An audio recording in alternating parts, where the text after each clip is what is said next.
Hello, what's up mga idol? For today's video mga idol, ituturo ko po sa inyo kung paano mag-add ng another admin sa Facebook page para dagdag security para hindi makuha sa iba yung page natin. So, dahil sa ngayon mga idol, marami nang nakuha yung kanilang mga account dahil sa mababa lang yung security sa kanilang weak security lang so yung account nila kaya makuha sa iba. Kaya ito, but before that mga idol, don't forget to like and subscribe to my channel para updated tayo sa bagong upload mga idol. So, punta tayo sa cellphone mga idol. So, ito yung mag-open ako ng Facebook. Ito yung Facebook ko. Tapos punta tayo sa aking Facebook page. So, ito sa Facebook page ko, ito yung Facebook page ko din. Ito.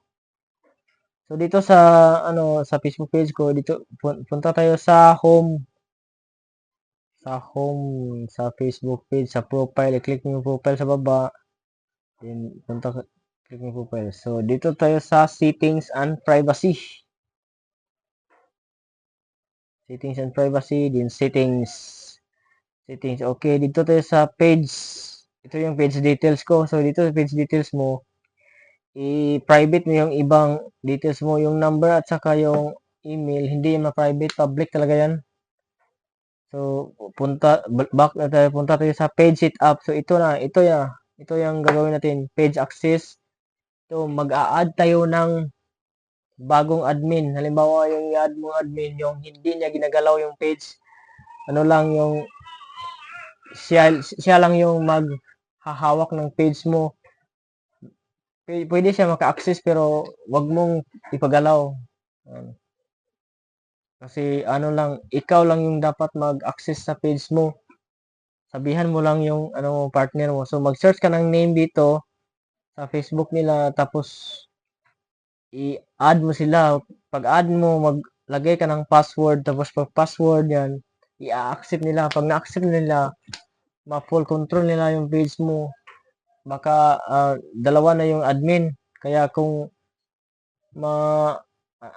yung sa page mo sa Facebook mo, sa profile mo, mayroong backup para hindi makuha, mahack yung profile mo, hindi makuha sa iba. So ito yung gagawin natin. So dito sa profile sa aking page dito sa about, ito yung mga description, mga ito kung yung lugar, email, number, dapat kumpletuhin yan para ang security na yung Facebook page ay hindi basta-basta makuha. Kasi pag may number yan, wag ilagin sa iba, may confirmation yung OTP. Mayroon ng number na OTP para confirm na kayo ba yung nag-login para hindi makuha sa iba. Yan. So, dito tayo sa profile Facebook ko. So, dito sa profile Facebook naman, dapat i-private mo lahat yung personal details, personal information mo sa Facebook profile mo para hindi makita sa iba. Yung email, yung number, saka yung backup email, i-backup email nyo. So, at tapos, pwede nyo din ito authentication factor para safety talaga yung page nyo, hindi makuha sa iba. Ito authentication factor.